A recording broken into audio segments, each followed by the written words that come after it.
Welcome friends. आज मैं आपको एक ऐसी कहानी सुनाने जा रहा हूं जो हमें यह समझाती है कि इंसान अपनी सूरत से नहीं बल्कि अपने कर्मों से बड़ा होता है। दोस्तों, बहुत समय पहले की बात है। निधि अपनी मम्मी के साथ रामपुर नाम के गांव में रहा करती थी। निधि के पापा उसके बचपन में ही किसी बीमारी के चलते चल बसे थे। अब निधि की मम्मी दूसरों के घरों में काम करके पूरे घर का खर्चा चलाया करती थी। निधि का रंग सांवला था। निधि की एक चाची भी थी जो बहुत घमंडी थी, और उनकी बेटी रीमा, वो भी उन्हीं की तरह बेहद घमंडी लड़की थी। रीमा को अपने गोरे रंग पर बहुत घमंड था। वो अक्सर ही निधि के सांवले रंग को लेकर उसका मजाक बनाया करती थी। रीमा कहती है, अरे देखो, इस काली ने आज काले रंग के कपड़े पहने हैं, ये तो दिखाई भी नहीं दे रही है ना दोस्तों।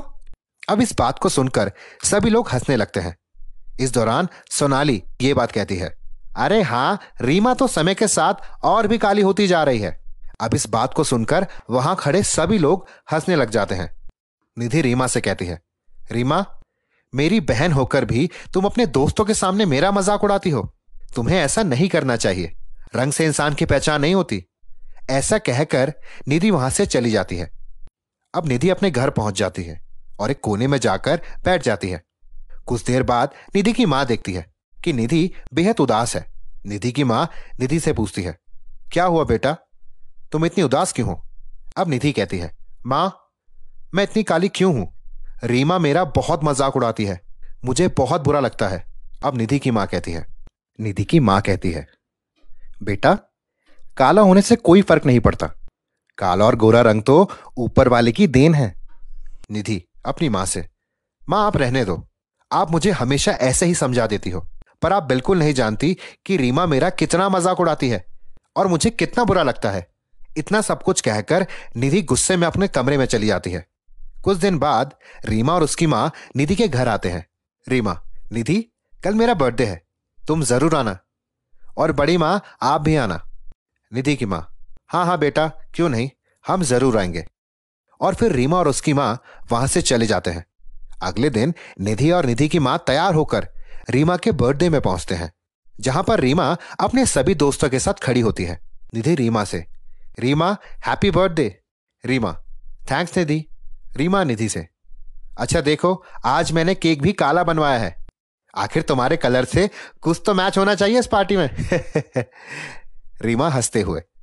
अब इस मजाक को सुनकर निधि को बहुत बुरा लगा और वो बिना किसी को कुछ बोले उस पार्टी से बाहर निकल जाती है।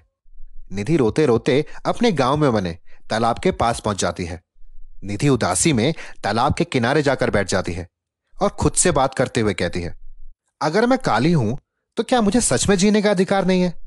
अब मैं और जीना नहीं चाहती। ऐसा कहकर निधि तालाब में कूद जाती है। जैसे ही निधि तालाब में कूदती है, उसके बाद एक जलपरी निधि को अपनी गोद में बैठाकर तालाब से बाहर लाती है। जलपरी निधि को जमीन पर लेटाती है और अपनी जादुई छड़ी से निधि पर जादू करती है, जिससे निधि सीधा उठकर बैठ जाती है। जलपरी, निधि, मैंने तुम्हारी सारी बातें सुन ली और मैं तुम्हारे दर्द को बिल्कुल समझ सकती हूं, लेकिन इस तरह अपने इस अमूल्य जीवन को खत्म कर देना, यह भी तो सही नहीं है ना। निधि, मैं जानती हूं जलपरी, लेकिन अब इस दुख को सहते सहते मैं थक चुकी हूं। जलपरी, निधि, अब तुम्हारे दुख भरे दिन गए। निधि, वो कैसे जलपरी। जलपरी, निधि, ये लो जादुई मेकअप किट। इस मेकअप किट को यूज करते ही तुम गोरी हो जाओगी, और अपने अलावा अगर इस जादुई किट का प्रयोग तुमने किसी और पे करा तो वो भी गोरा हो जाएगा।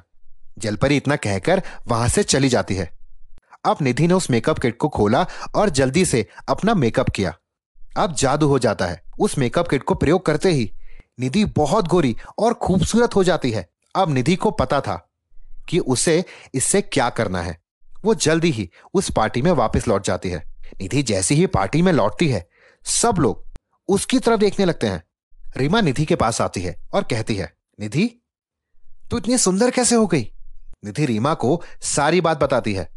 अब रीमा निधि की बात सुनकर अंदर ही अंदर जलने लग जाती है और निधि की मां यह सब सुनकर बहुत खुश हो जाती है। फिर कुछ दिन बाद निधि और उसकी मां दोनों मिलकर एक ब्यूटी पार्लर डाल देते हैं और उनके पास गोरे होने के लिए बहुत सारे कस्टमर्स आते हैं। इस तरह निधि के जीवन में सब कुछ ठीक हो जाता है और फिर निधि का मजाक कभी कोई नहीं उड़ा पाता। तो दोस्तों, कैसी लगी आपको हमारी ये कहानी? अगर आपको ये वीडियो पसंद आई हो तो हमारी वीडियो को लाइक और हमारे चैनल को सब्सक्राइब करना बिल्कुल ना भूलें। और ऐसी ही दिलचस्प वीडियो को देखने के लिए हमेशा बने रहें हमारे चैनल के साथ। हम आपसे मिलते हैं जल्द अपनी नई स्टोरी के साथ। तब तक के लिए धन्यवाद।